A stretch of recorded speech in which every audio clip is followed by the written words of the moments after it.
Okay. Hello, I'm Kurt, and this is Kimberly. We are from Hong Kong. Thank you so much for this opportunity. Today, we'll be introducing our project AirPods.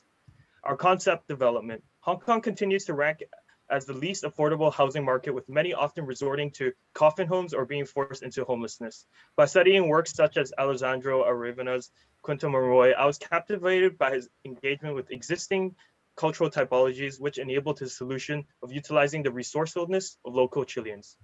Similarly, we observed Hong Kong's local typology, specifically the ingenuity behind illegal structures, otherwise known as unauthorized building works.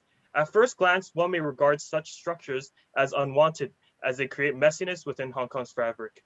However, with closer analysis, one would discover the beauty and potential within this fragmentation. This concept formed the basis for our sustainable housing idea, AirPods. We took inspiration from the physical aspects and abstract concepts of UBWs to address issues presented by COVID-19. So as we look more into the unauthorized building works attributes, we abstracted them into 4 concepts that inspired our design. First, the UBW has simple constructions, so its versatility makes it efficient to offer instant shelters. The informality of these sheds also offer resilient transformation according to needs. This flexibility also invites a diversity of programs that contribute vibrancy to the rooftop area. So when these different applications all come together, a community is formed for both living and socializing.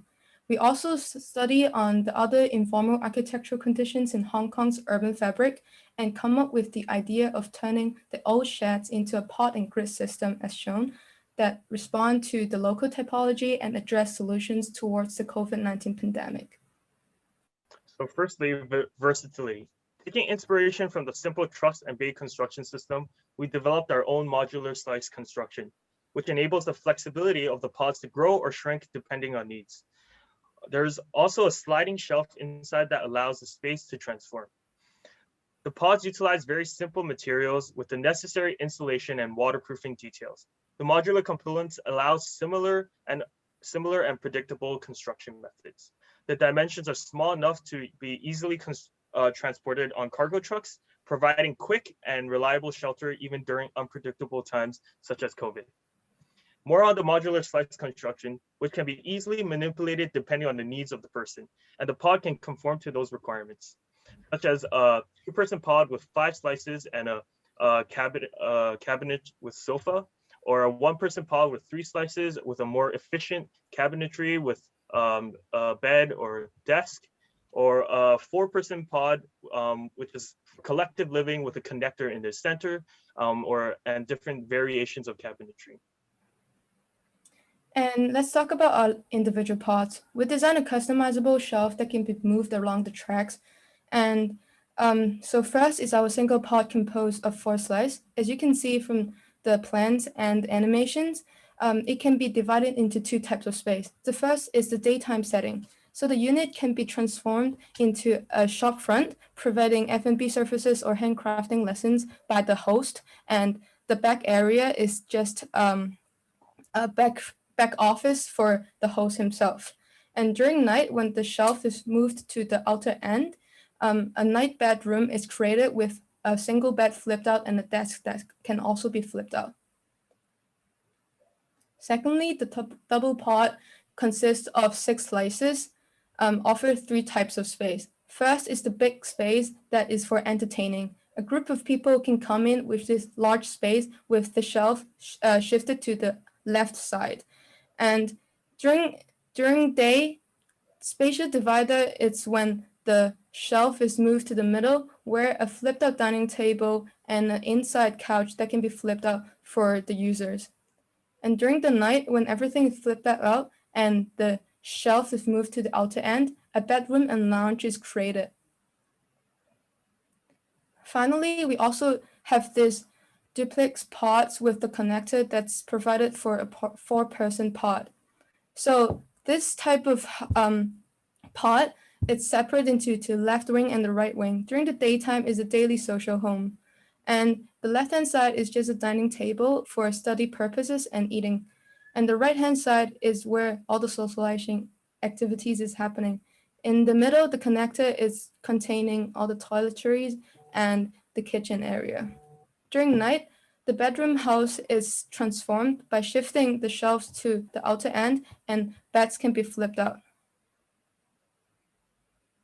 Now that we have all these pods, how can we put them together to emulate the diversity and program in UBWs that bring vibrancy through informal spaces? So starting with the site, any flat roof, a grid structure that enables flexibility in the XYZ direction for expansion, layering of circulation for informal spaces to develop and grow.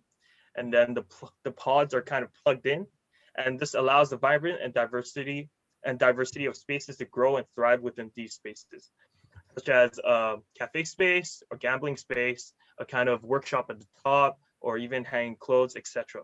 The simple grid structure enables these spaces to grow, inspired by the flexibility of bamboo scaffolding in Hong Kong.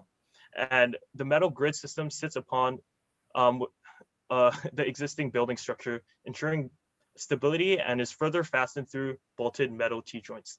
Also in this section, you notice these kind of attached pods that allow these rooms to kind of further expand. And so this kind of language attachment is actually a UBW also, which is due to a lack of space. And there's a lot of diversity in these kind of attached pods. And we created various languages, such as a double height pod for kind of a communal area with a library in the bottom and a cafe at the top, or a smaller attachment that allows for a working station that allows for people to work at home during COVID times, or a sleeping extension when people have to go back home during quarantine and they don't have enough space, or etc., or even just for sleeping module. And then there's also a garden attachment,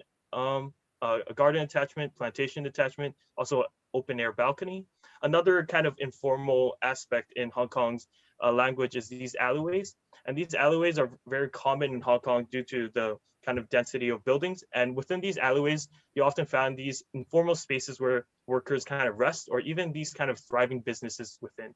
And so we took this idea and we developed this kind of pod design where people can pass through in the bottom, allowing these informal spaces to develop and grow also. And there's a vertical core, which also allows these kind of pockets of space to develop vertically. So these rooftop UBWs often include communal areas for social gatherings. Ideas of collective living, especially in the digital age, issues of mental health are becoming more common. Furthermore, this sense of intimacy is even more crucial during troublesome times, preventing burnout during isolated quarantine. Our mutable design enables such community spaces to thrive. And as you can see from here, we have a kindergarten space, a market space, a green space, a scholarly space, etc. And so starting with the green space, incorporating sustainable green practices are crucial in future urban living, enabling everyday citizens the accessibility and flexibility of fresh crops, a sense of self-sufficiency in food consumption. And so our design hopes to allow the kind of flexibility in kind of green space, such as a vertical farm that is plugged into the existing grid structure, or a vertical hydroponic system that utilizes double height spaces, engaging with various floor levels, or a greenhouse shelter that allows crops to grow year out, even during changing climatic conditions, or a community farm where shared farm plots are leased or shared that enable the community to learn farming practices and skills often lost within the city, and also a rainwater collection system that takes advantage of the roof condition to supply water. So when all the pieces of parts come together, we have integrated the kinetic slices and modules ideas into a system that provides sufficient communal space for the living. So first we have the scholar study space, where slices of rooms can be moved back and forth to be combined to bigger meeting pods or split into individual study pod. Each slice has a desk that when pods are combined, the furniture itself can also be slid along the track to join as a bigger table. This pod station allows different combinations of space happening at the same time, and especially during the pandemic times, breaking down the pods into smaller ones certainly gives a safer social distance between users. Similar logic happens in the kindergarten area. Slices are grouped together as a joint classroom pod for lessons. Each slice comes with different settings relating to teaching purposes. So in case of times like these pods can be pulled apart into separate the slice for smaller scale teaching environment to avoid overcrowding, as well as especially for teachers to have their private space for online teaching.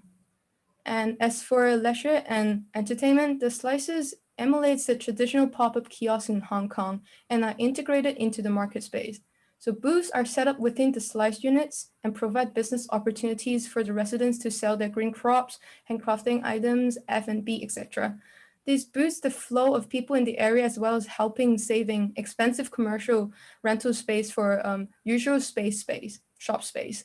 So the slices can also be grouped into large indoor grocery store during the weekdays or rainy days, giving the freed up space being used as an open plaza for performance and resting. So the density of how many slices being in the plaza during different time can therefore be managed and controlled easily. So thinking into the future of our concept and design, will our design also engage future technology and infrastructure to improve its efficiency and effectiveness, utilizing a vertical link to the underground transportation system such as Hyperloop to supply living pods and materials at long distances. A regional railway system can further assist in material supply and distribution to different communities that may specialize in different aspects, such as a green roof that needs supply of crops, seeds, materials, or a market roof that needs different F&B items. So in conclusion, the AirPod design is to rejuvenate the overlooked possible usage of our rooftops. We've carried this approach with the Hong Kong cityscape, in fact, but this scheme can also be applied to other cities that also provide sufficient bare flat roof space, one like the Manhattan city of New York as shown in this rendered image. Our design is not only for pandemic situations, but all types of unpredictable situations. The design is also sustainable as it does not only utilizes existing local typology, but there's also a focus on flexibility, a kinetic quality, a sense of biodiversity that can adapt and change over time. So our mutable housing design AirPods hopes to not only engage COVID-19 issues, but even offer a sustainable long-term solution to current and future issues. Thank you. Okay, thank you for your presentation. And now is the QA time. Francine, please.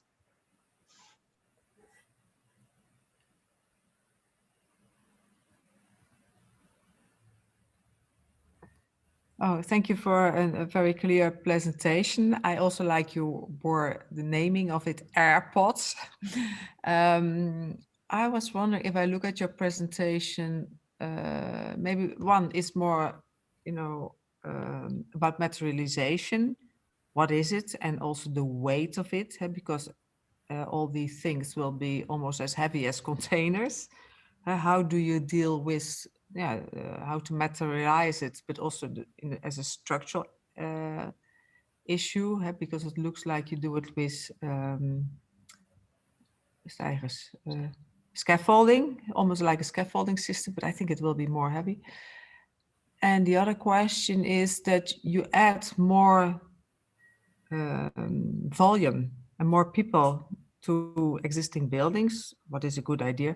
But I was just wondering, how does that work with the pandemic? Is this even more spreading out the pandemic more, or how please explain to me even better for me. Regarding the kind of structural quality of it, we kind of tried to address it using this kind of hopefully the metal structure will sit on top of the existing building structure, and utilizing these kind of details to fasten onto the existing structure. And we understand that there is most likely in reality that there will not be as many levels, but maybe just 2 or 3 levels at most, to reduce the weight of the existing building. And in regards to the kind of questions on, we are increasing the kind of intimacy with more spaces, informal spaces to grow.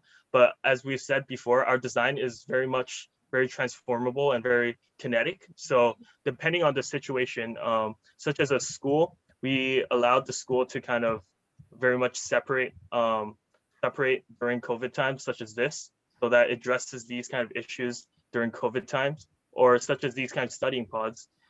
We kind of created these modular bits that can detach and separate depending on the needs. Yep. And why we choose rooftops is that we think is now just a bare flat rooftop that's actually for the use of the residents for that particular building. So we feel like using a rooftop to create a community it's only for the residents within the building mostly. So we're trying to create a better community that can be better managed within small scale, but instead people now don't have to go down to the streets or other places. For example, restaurants with already a lot of people, but they can have their own communal activities and providing from right above them.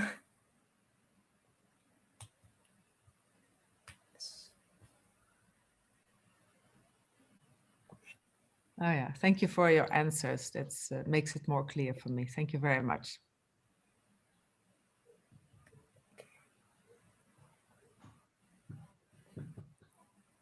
Is there anything else you want us to elaborate on? No, maybe you have a question or you want to but I'm fine. For me it's clear. Okay. Yeah. So Nice overall, yeah. Overall, what we're trying to do within each of these kind of macro bits is we always want to add this kind of kinetic quality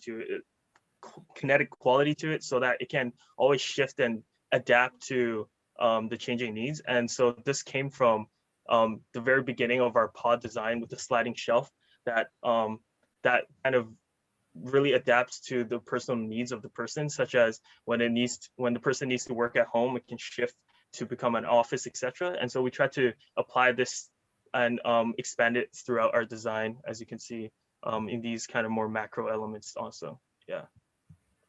Okay.